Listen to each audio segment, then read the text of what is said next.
News Meet the Press 10.15.17. Chuck Todd this Sunday, trying to undo the Obama presidency. On Obamacare, President Trump moves to eliminate subsidies to help low-income Americans. President Donald Trump that money is going to insurance companies to lift up their stock price. And that's not what I'm about. Chuck Todd, but many see this as an attempt to simply sabotage the Affordable Care Act.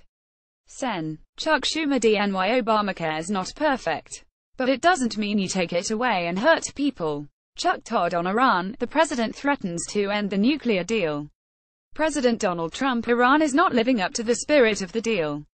Chuck Todd, Mr. Trump, taking aim at President Obama's chief domestic and foreign policy achievements.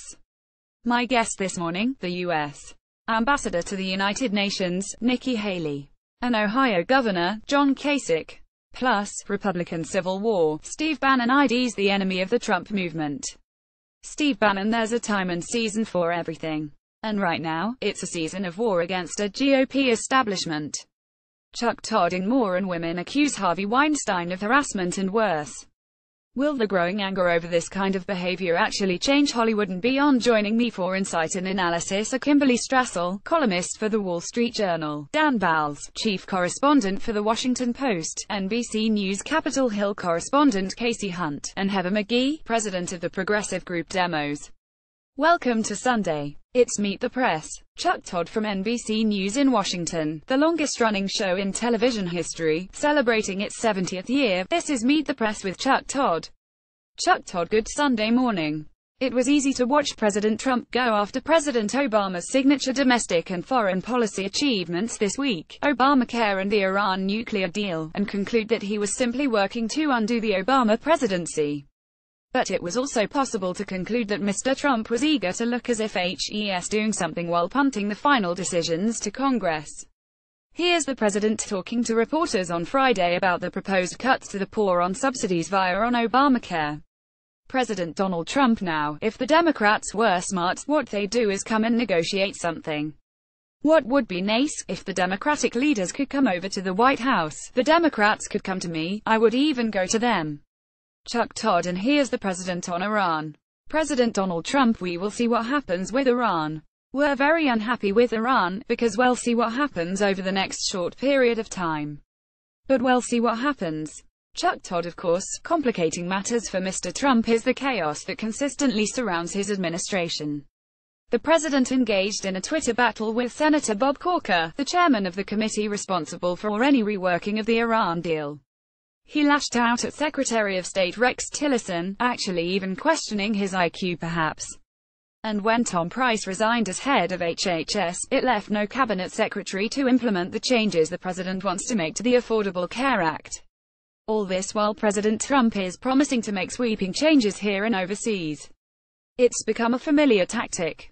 President Donald Trump will have Congress take a look at it. Congress has already begun the work. Hopefully Congress will come through. Chuck Todd: President Trump pledged to follow through on his campaign promise to dismantle President Obama's signature domestic and foreign policy achievements. President Donald Trump: we're going to have great health care. We're very unhappy with Iran. Chuck Todd then passed the buck to a Congress controlled by his own party, which has been unable to pass significant legislation, challenging lawmakers to either constrain him, or to help him achieve the goals in a more realistic way. On healthcare, the president ended government payments to insurance companies that subsidize premiums for about 6 million lower-income Americans on the Obamacare exchanges. The nonpartisan Congressional Budget Office says, this move could raise premiums by 20% next year and leave 1 million more Americans without insurance. President Donald Trump: that money is going to insurance companies to prop up insurance companies. Female reporter OFFMIC to help lower-income people. President Donald Trump: that money is going to insurance companies to lift up their stock price. Chuck Todd: the president is already facing pushback from some Republicans. Sen. Susan Collins RME: low-income people are going to have a very difficult time, that for some it may be impossible, affording their deductibles and their co-pays. Sen. Ron Johnson RWI: the cost-sharing reductions, if they're not paid to the insurance companies, premiums will likely increase. And so the insurance companies will get their money either way. Chuck Todd: and in the blame game of who broke healthcare, Democrats are threatening to make this a campaign issue this year and next. Send Chuck Schumer DNY. Obamacare's not perfect. We should try to improve it. But it doesn't mean you take it away and hurt people. Chuck Todd. Meanwhile, on Iran, after Mr. Trump was urged by many of his own foreign policy advisors to keep the 2015 nuclear deal in place. Sen. Angus King IME. Do you believe it's in our national security interest at the present time to remain in the JCPOA? Jen. James Mattis. Yes, Senator, I do. Jen. Joseph Dunford. Iran is not in material breach of the agreement. And I do believe the agreement to date has delayed the development of a nuclear capability by Iran. Chuck Todd. The president announced that he is decertifying the nuclear deal, but not scrapping it. For now. President Donald Trump. In the event we are not able to reach a solution working with Congress and our allies, then the agreement will be terminated. Leon Panetta. The president has kind of rolled the grenade in the room, had it go off without having a strategy as to where we're going. Chuck Todd. And joining me now is the U.S. Ambassador to the United Nations, Nikki Haley. Ambassador Haley, welcome back to Meet the Press. AMB. Nikki Haley. Thank you. Good morning. Chuck Todd. Good morning. Let me start with the nuclear deal and what the president has proposed here. Defense Secretary Mattis said he believed the Iran deal was in the national security interest of the United States. Chairman of the Joint Chiefs, General Dunford, says Iran is complying with the deal. Are they wrong? Reports indicate that you have been advocating what the president did more strongly really than anybody else in the administration. Why are they wrong and you're alright about this? AMB. Nikki Haley. They're not wrong. You know, when you talk about compliance, that is with the international agreement that was supposedly made. What we're talking about is all of the factors that go into U.S. law. U.S. law asks every 90 days for the president to decide is it still proportional for the threat. And when you look at the threats and you look at the fact that they're the #1 state sponsor of terrorism, you look at the ballistic missile tests that they continue to do, you look at the arms sales, you look at all the trouble they're causing around the world, what the president's saying is, it's not proportionate. We need to look at this. We need to see how it is. But in reference to what General Dunford and General Mattis said, that's in reference to what the IAEA is doing and the inspections. With that, no one's questioning that what they've seen so far, they are in compliance. Chuck Todd. You said something in a speech a couple months ago. And it was a rhetorical question. So I'm going to make you answer it, I hope, which is the Iran deal. AMB. Nikki Haley. Okay. Chuck Todd. You said, Congress has to determine whether it's too big to fail. Do you believe it's too big to fail? AMB. Nikki Haley. You know, it certainly seems like the international community acts like it's too big to fail. When the international community gives Iran a pass for all of these things, the ballistic missile testing, the arms sales, their support of terrorism, and they look the other way, all in the name of keeping a deal, then you're looking at something that's too big to fail. And that's the problem. Is what we're trying to say is just because we all made the deal, just because that was done previously, doesn't mean you don't go back and look and say, is it still working? Is it still in our best interest? Are we still doing the right thing? And I think that's what we have to make sure that we do, is to make sure that we are always re-looking at these agreements that we make and say, is it still in America's interest to be doing this? Chuck Todd. The ball is in Congress court here. Is the president asking for? He obviously wants some more leverage in dealing with Iran. I get that. What leverage is he looking for? Is it leverage to renegotiate this nuclear deal, or is it something that allows for a separate deal to be negotiated with Iran going forward? AMB. Nikki Haley. The goal at the end of the day is to hold Iran accountable. Is to get them to be good community leaders. Is to get them to stop all of these violations that they're doing. What we're trying to say is, look, the agreement was an incentive. The agreement was for you to stop doing certain things. You haven't stopped doing certain things. So what do we do to make Iran more accountable so that they do? And so I think what you're going to see is the president's going to work very closely with Congress to try and come up with something that is more proportionate, something that does make sense for the US to agree to. As long as it's disproportionate, I think that Congress does need to take a look at it and see what we can do to make it better. Chuck Todd. If the United States walks away, as you know, Congress has not been effective at getting a lot of things through. It's not been an easy process to watch this year, I'm sure, for the entire Trump administration. But if nothing gets done, and the president does cancel the deal, what message does that send to a Kim Jong-un? What incentive does he have to strike a deal with the world community if the United States walks away from Iran? AMB. Nikki Haley. It's interesting you say that, because the whole reason we're looking at this Iran agreement is because of North Korea. When you look at the fact that 25 years of botched agreements and negotiations and accountability not kept by North Korea, that's the whole situation that got us to where we're having to watch day by day to see if they do an ICBM test going forward. What we're saying now with Iran is don't let it become the next North Korea. So what this says to North Korea is don't expect us to engage in a bad deal. And also, if at any point we do come up with something, expect us to follow through with it. Expect us to hold you accountable. You're not just going to have a free-for-all. So I think we're sending a very strong message to the international community. We're not going to just give you a lot of money and say, go have a good time. We're going to basically say, look, this is a deal. You either comply with it or you don't. Chuck Todd, is it better to keep this deal in place or get rid of it? AMB.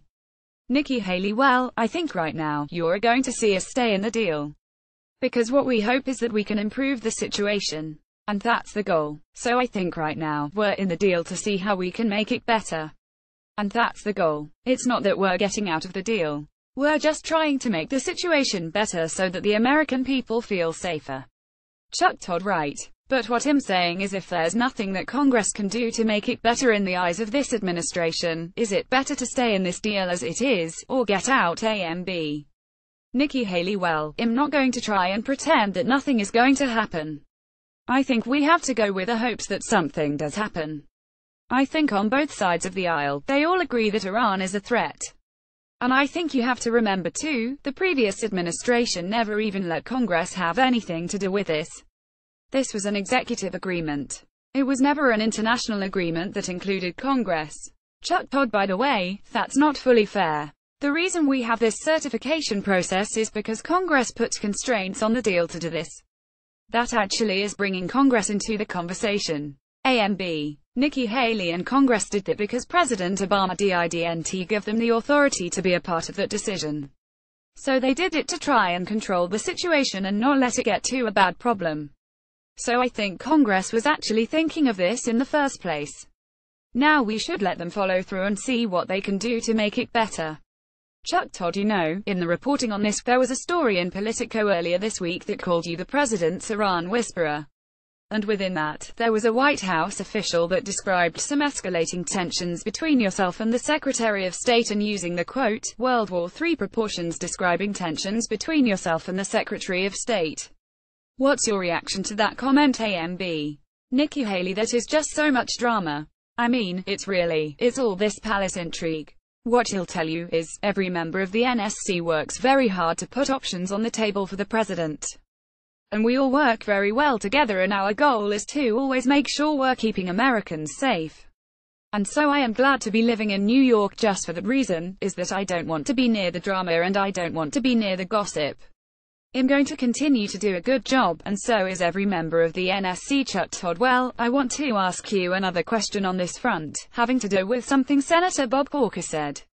He believes when it comes to what Secretary Tillerson, particularly what HE's been trying to do with China, both on the North Korea front and on the trade front, he said this as working with Beijing effectively is the key to not getting to a binary choice when it comes to North Korea.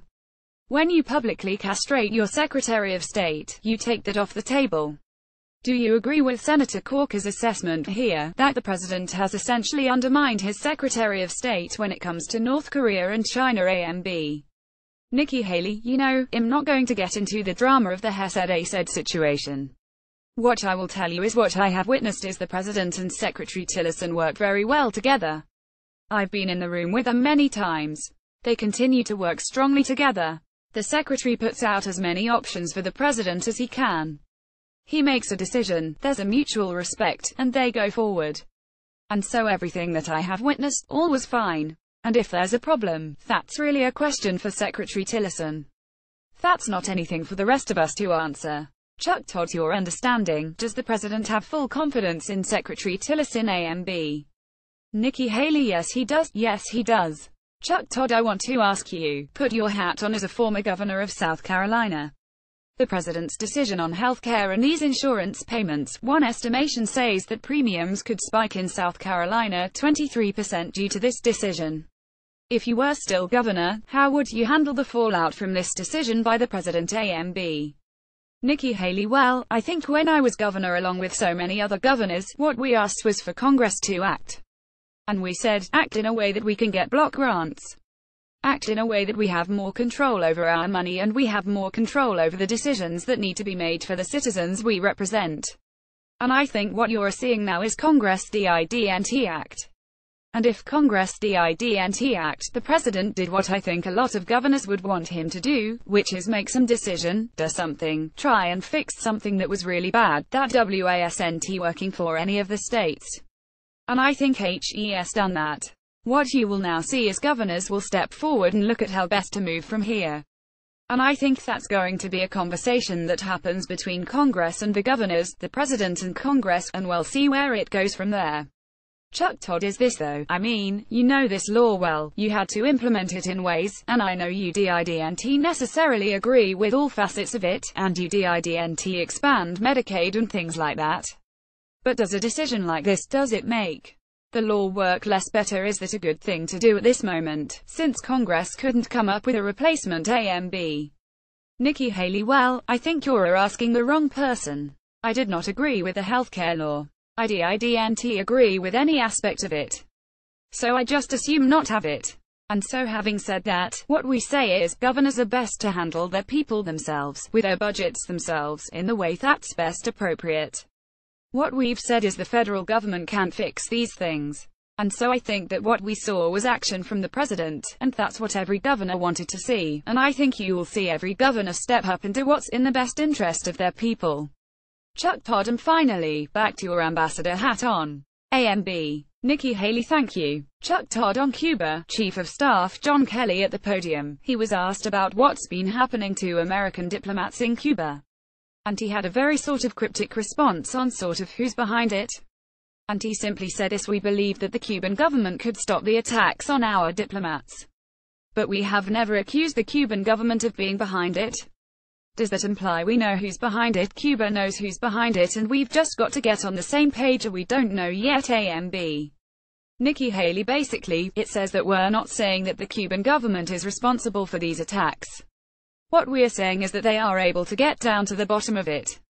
This is a small country that they can go and find out exactly what's happening, and that's what we're asking them to do. What has happened to those diplomats is unconscionable. And we're saying, look, until you go and tell us how you're going to fix it, we need to start having this conversation. And I think it's very frustrating.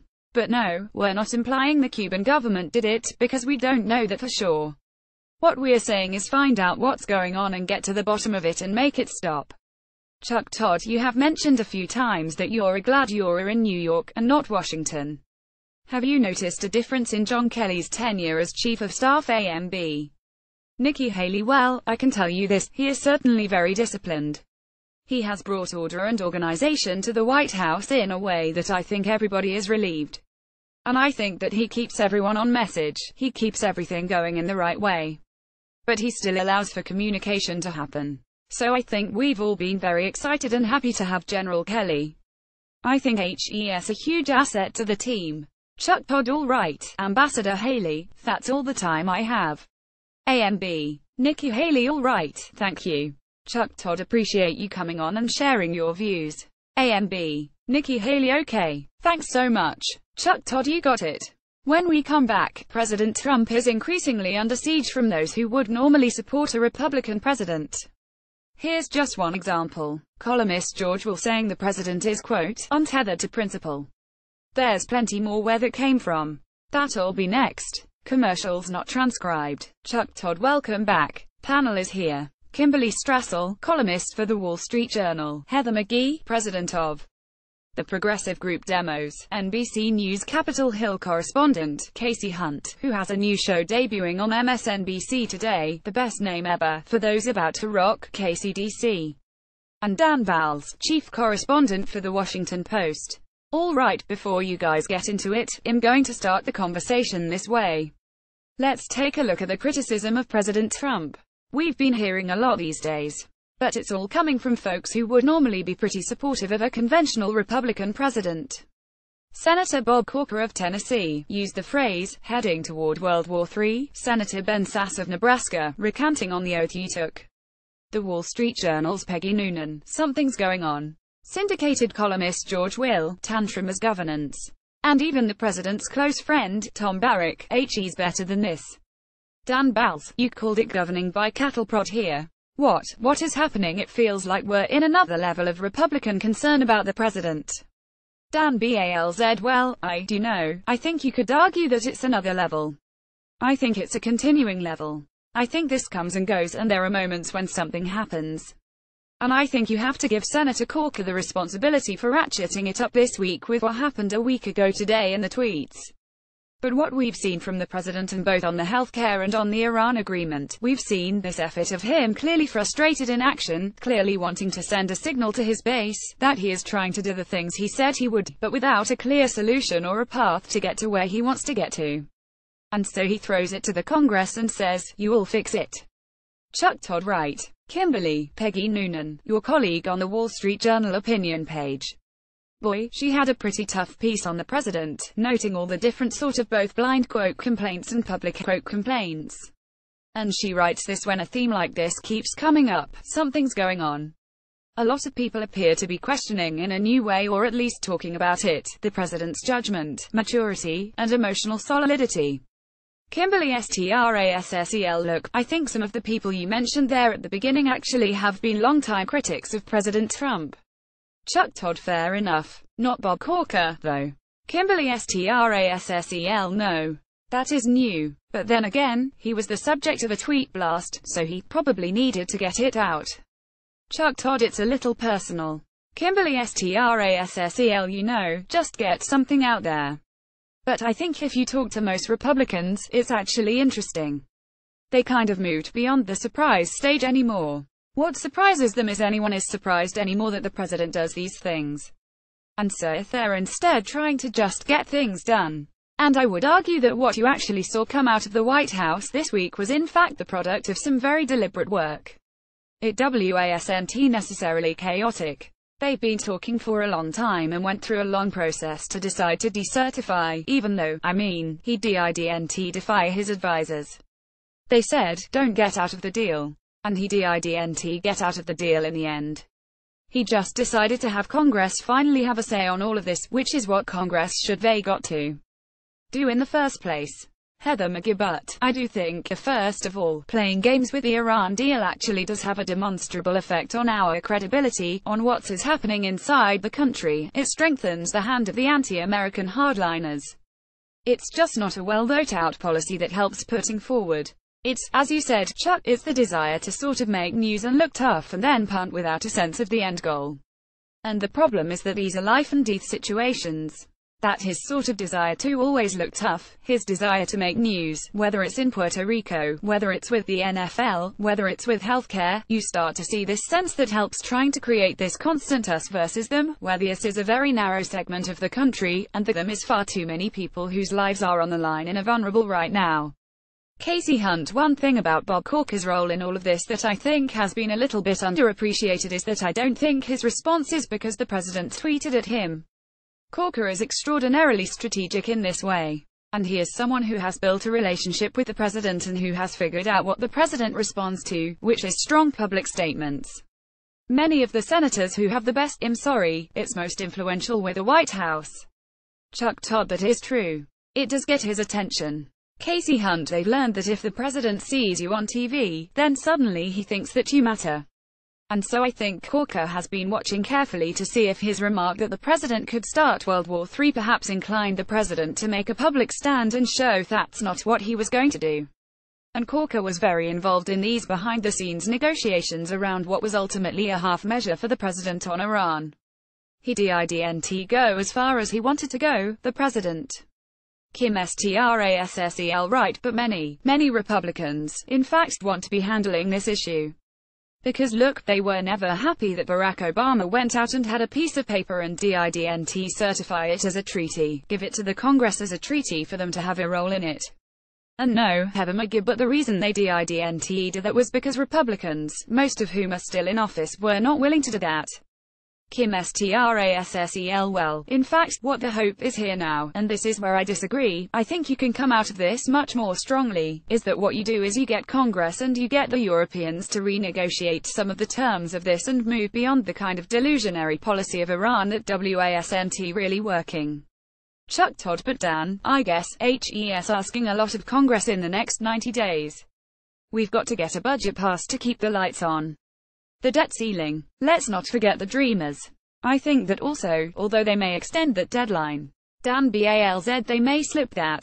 Chuck Todd. I think these insurance, the healthcare issue is being punted to Congress.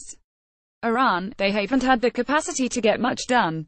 And now the president's made their plate fuller. It looks like it's going to implode. Dan BALZ. Loading more and more on Congress is an unreal expectation on the part of the president, given what we've seen this year and the difficulty to do it. I want to go back to one thing. You mentioned that a lot of the people who have been critical for a long time. I was struck by Tom Barrack's comments in our newspaper. Michael Cranish did the interview with him. Tom Barrack is an old friend, loyal to Trump, somebody who HES had a long relationship with, probably a friendship with, that is pretty deep. For him to suggest in the way he did that he is stunned, disappointed, surprised, I mean, there was a level of concern that came through in that interview that I think everybody has to take note of. Chuck Todd. By the way, anybody else take note of Nikki Haley? Didn't pour cold water on the drama. She just distanced herself from it. I'm in New York. Kim Strassel. Well, I just think there's a level of frustration.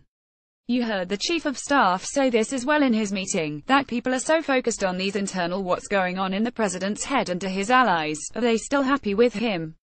And no one's paying attention to what's really going on out there. You know, the Iranian deal. In fact, it is Bob Corker and Tom Cotton who are working on legislation. Chuck Todd. But you know, who's stoking these fires? Steve Bannon. Kim Strassel. Yeah, well, yes. Chuck Todd. Look what he did yesterday. He unloaded, basically said, if you don't denounce Corker and McConnell, you're on my list.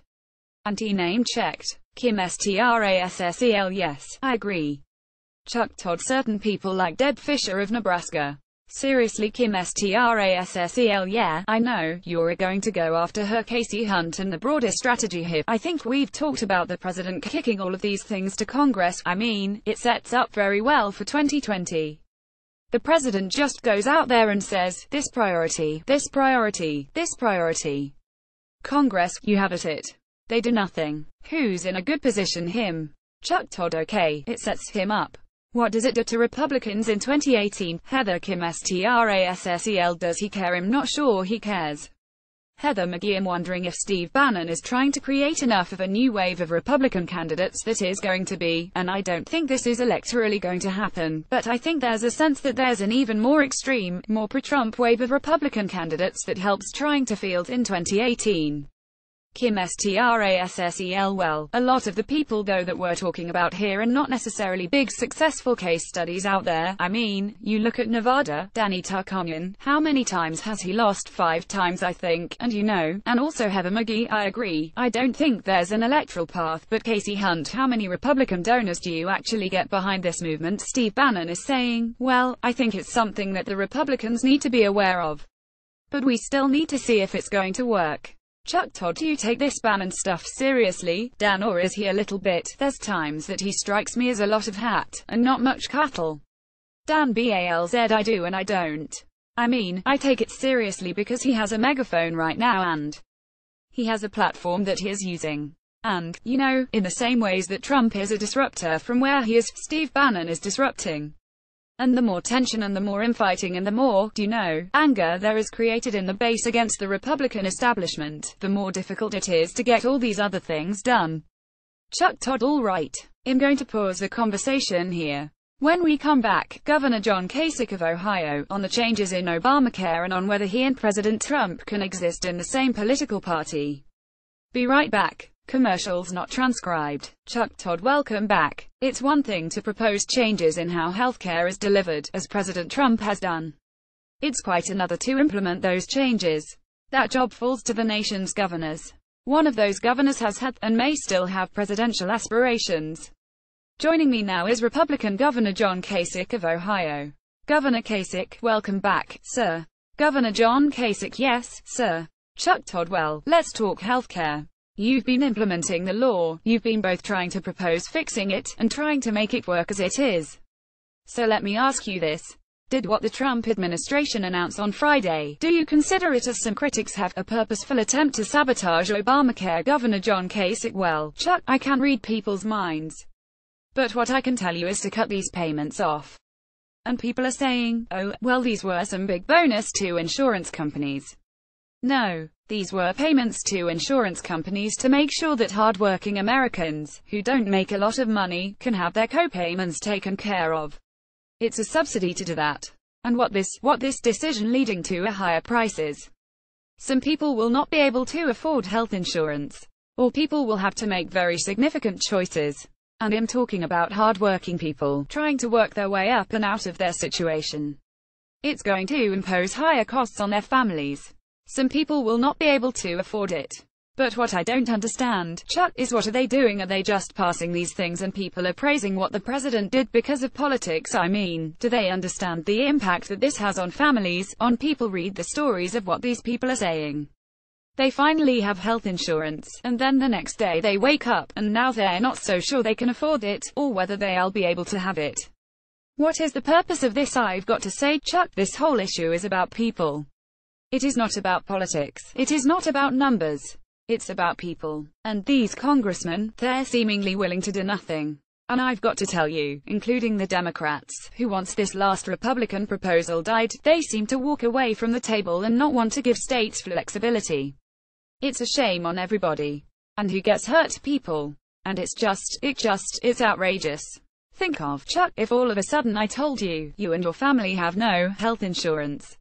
Or it's priced so high that you can't afford it. Can you imagine what your life would be like? Chuck Todd: Well, let me ask you this. Next year, it's possible, we're not quite sure how insurance companies are going to handle this. In some states, we know that they've already filed their rates, and in some places, they're talking about delaying implementation. What is Ohio going to do? What happens to, if anybody gets caught in there? Do you have a plan to subsidize on your own? I know, Minnesota's coming up with different ideas. What are you going to try to do to mitigate this? Governor John Kasich: Well, right now, Chuck, we actually anticipated that these payments would not be made. These companies are going to take this hit for the first 2 or 3 months. But for the next year, they anticipated that these payments would be cut. We always budget conservatively and plan conservatively. But over time, this is going to have a dramatic impact. Now it's going to be up to the Congress. You know, Alexander and Murray, they were out there doing things, and then they, disappeared. We need to stabilize that market. We have 8 Republican governors of both parties saying, this was an essential thing to do. And I hope Alexander and Murray will do it, and I hope this will be absolutely bipartisan. This has to be demanded for our folks. Chuck Todd: These payments have to continue, period. Pure and simple. Governor John Kasich: Yeah, for a while. Chuck Todd: And then what? Governor John Kasich: Well, Chuck, do you know, I've got a long Chuck Todd, I know you do. Governor John Kasich: A long program of how we can give states flexibility within guardrails. What we don't want to have happen is massive numbers of people lose health insurance, and at the same time, they can have benefits that are flexible, but they meet the needs of people. And longer term, we need to pay for quality healthcare, not for quantity. That's a much bigger issue. We'll have to do a whole show on that, Chuck. Chuck Todd: You've been working with a lot of governors around the country that share some of your concerns on this, both Republican and Democrat. Do you know if the White House reached out to any of those governors in the last week? Did the White House reach out to you? Governor John Kasich: No, I don't know. I don't know. Chuck Todd: When was the last time you spoke to anyone at the White House on this issue? Governor John Kasich: This is a mantra. This is a mantra about Obamacare. And to me, it's fundamentally political. Because frankly, if you are to do these things, what is the result? What are you putting in place? What's going to happen to the people that get stuck with these higher costs, or lose insurance altogether? That's what I don't understand. I understand the politics. I really don't understand it, but the politics. But what about the policy? What comes in place? My mother and father used to say, Johnny, if you don't like something, what are you going to do? That's better. I haven't heard that yet. Chuck Todd, you keep saying, you keep referring to, and I'm curious, are you implying that you believe the president is just anxious to make it look like he's undoing anything Obama touched, and is that your concern here with Obamacare? Governor John Kasich: No. I don't know about that, Chuck. What I am concerned is that, look, I just don't think there's any policy here. What I am concerned, in terms of rejecting everything that Obama's done, and look, I disagreed with President Obama a lot of the time. But one of the things I am concerned about is the drift that we are in right now in terms of America and the world. Chuck, there is a battle now. The Russians and the Chinese want authoritarian-type government, okay, and we're walking away from our allies on trade agreements. This Iran thing, well, see how that turns out. There is an issue here where we're weakening the things that we put in place after World War II to keep the world safe and reflect our values. We can't afford to walk away, Chuck. Because if we walk away, this thing collapses. And who wins? The authoritarians. The Russians and the Chinese. Not good for our country, and not good for freedom. Chuck Todd: Well, there seems to be a massive battle taking place inside this Republican Party. Steve Bannon, yesterday at a confab of folks, it's called the Values Voters Summit, he declared it a season of war against the Republican establishment, singling out people like Bob Corker in particular. And he thought it was outrageous that Bob Corker dared to criticize the president. What do you make of what Steve Bannon is doing to the Republican Party? Governor John Kasich: Well, look, I was on a show not long ago saying that I'm very disappointed in the direction of the Republican Party. The Republican Party cannot be anti-trade. The Republican Party can't be anti-immigrant. The Republican Party just can't walk away from increasing debt. The Republican Party can go out and start grabbing people out of their homes who have been really good people living in this country and shipping them out of this country willy-nilly. That ICE are taking away healthcare for millions of people. This is not what the party is. Look, I grew up in the Reagan era. I hate to go back to the Reagan era, but here's what it was. It was sunny, it was positive, it was inclusive, it was a big tent, and there was room for everybody. Pro-growth, all the things that we really like. Connectivity, welcoming, that's where this party needs to be. And when we don't head in that direction, well, I'm going to fight to push us in that direction. Chuck Todd: Well, it sounds like though you're a kind of a lonely voice, even in your own state. Governor John Kasich: No. Chuck Todd: Your lieutenant governor, your lieutenant governor who's running to replace you has said she wants to get rid of the Medicaid expansion. Jim Renacci, a congressman, I've got to read this quote. We cannot have a governor who comes in with Republican values and goes out with Democrat values or independent values and think that the state is going in the right direction. It seems as if Republicans who are on the ballot in 2018 are nervous about associating with your viewpoints about perhaps the Trump base. Are you? Governor John Kasich: You know, I think the base drives the politics here, to be honest with you. But Chuck, we're up 479,000 jobs since I came in, after being down 350. We got $2 billion in the bank and a solid balanced budget. And let me tell you what else. We've left no one behind. Now I know it's difficult sometimes for people to be able to navigate all this. But I don't just want economic growth for those who are the few. I want to make sure everybody in our state feels us. Though they're included. Including the issue of race, which we have dealt with fairly effectively, I'd say very effectively here in the state of Ohio. So my view is everybody ought to have a chance to rise.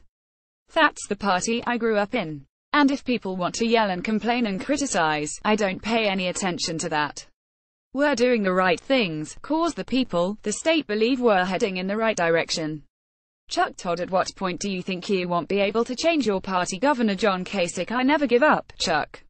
You know, I'm optimistic that I can move the party, in a direction that will be positive, and we're doing it here. And in fact, just because there's some activists that scream and yell, whatever, that's not where the bulk of the people are. Chuck Todd: Have you ruled out running for president in 2020? Governor John Kasich: Chuck, I don't know what I'm going to do tomorrow. I will tell you this.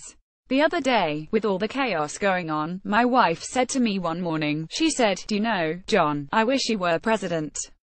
That's how I knew the country was in trouble. Chuck Todd: Well, there you go. Boy, there's an anecdote that a lot of people will use to say you might be running in 2020. Governor, I'm going to leave it there. As always, sir, I appreciate you coming on.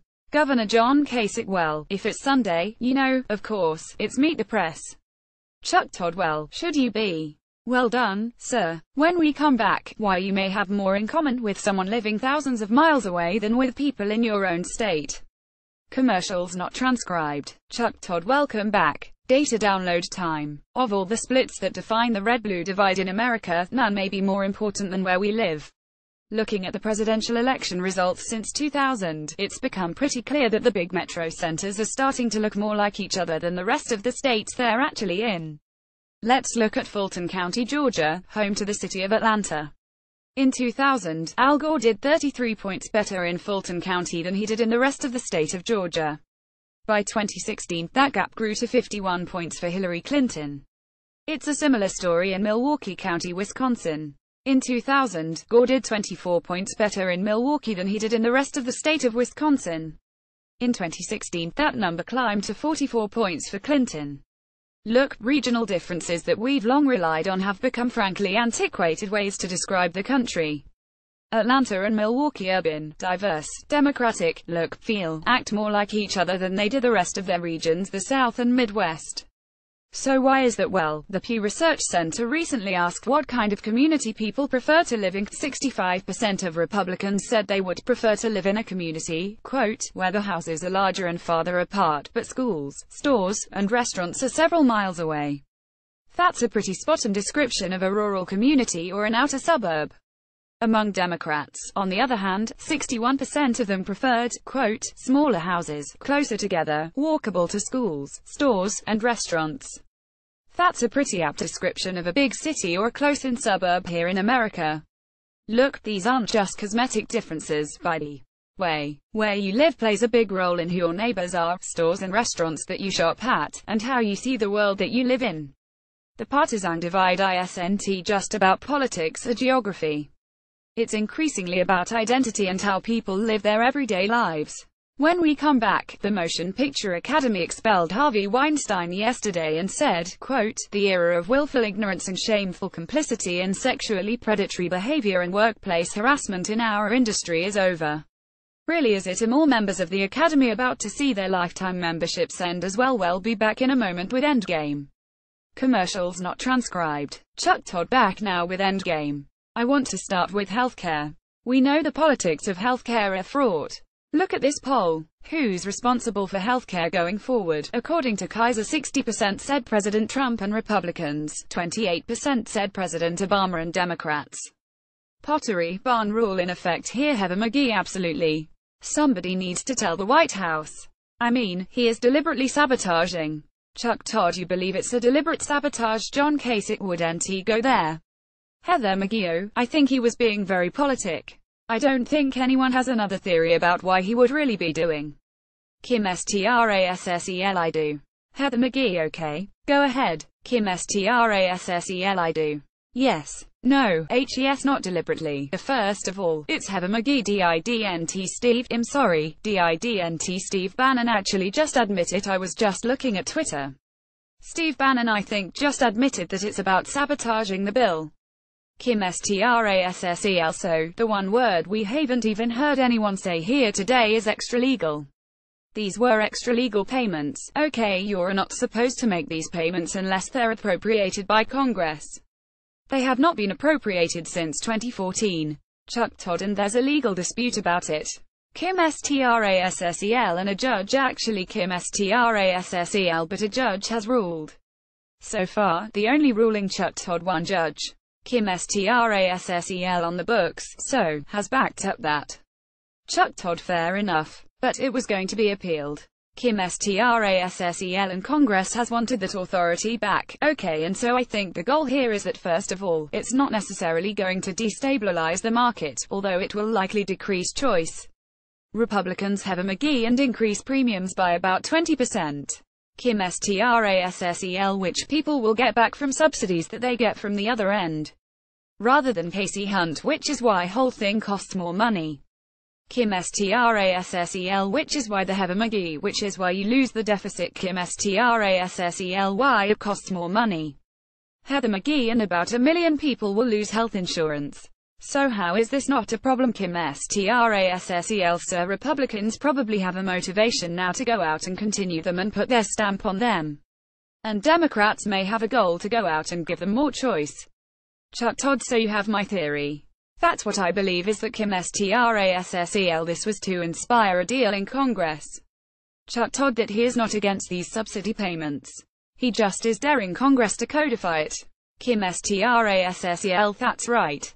Kasie Hunt: add it to the list. Right, add it to Kim Strassel. Well, Kasie Hunt, that's what HES trying to get Congress to do.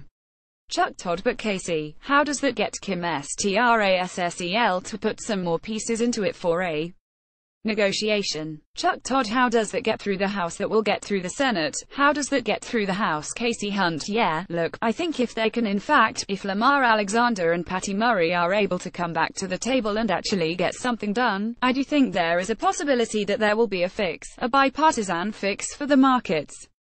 Now, to get it through the House, you're going to need Nancy Pelosi on board. And I think that's been the sticking point. And I do think that's part of the president's calculation here. I think he feels like Chuck Schumer understands how he operates a little bit here.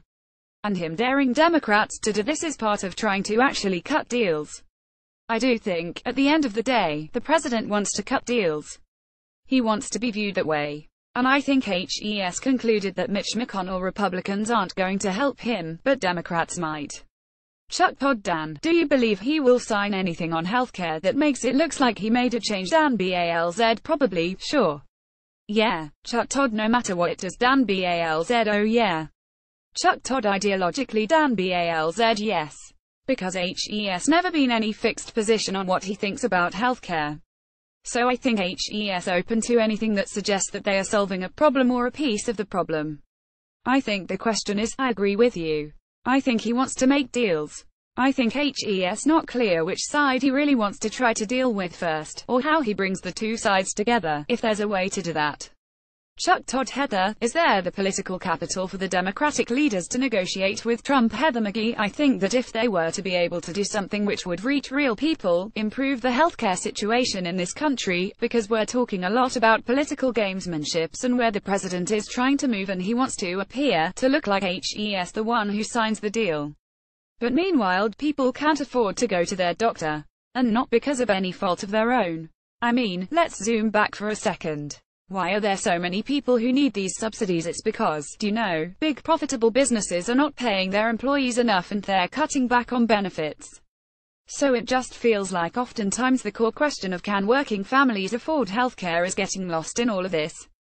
Chuck Todd: well, here's the good news if you like healthcare in your political TV ads. I think healthcare is going to be in our political TV ads for another campaign.